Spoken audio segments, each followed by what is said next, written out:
My son and I visited Darwin in 2002. As we stood looking out at Port Darwin, I recounted my experiences of the war. My son said to me, "Dad, you have never said anything about this before."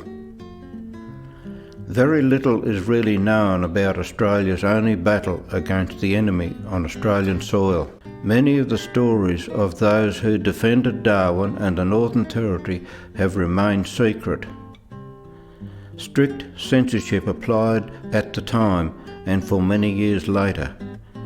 Up until 1995, the government viewed it most secret and didn't want people to know what really happened. In September 1942, I was assigned to Pell Field, 65 miles south of Darwin. All personnel were fitted out with full active service equipment.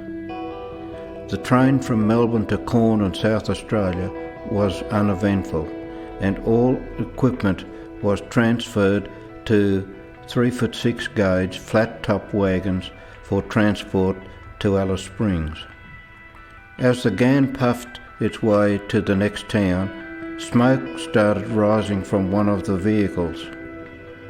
It took some time for the train to stop and move the truck to a safe distance. By this time, the fire had taken hold and was completely out of control. This posed a real danger as there was ammunition in the truck. The burning truck held canteen supplies and clothes. It left some of the airmen with only the clothes on their back and made meal times difficult because their eating irons were burnt. In my time at Pellfield Air Base, we saw and heard countless Japanese raids on Darwin and other airstrips. The CO wanted us to work 7 days a week.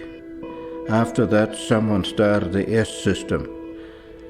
S for Sunday, S for stand down, and S for Sabbath. The CO was really very annoyed and hurt by this S practice. He stated that he had brought a bunch of schoolboys hiding behind men's beards. We had to rise to the occasion or be shipped out. The bombing of Darwin is one of Australia's major disasters, with over 250 deaths and thousands of casualties.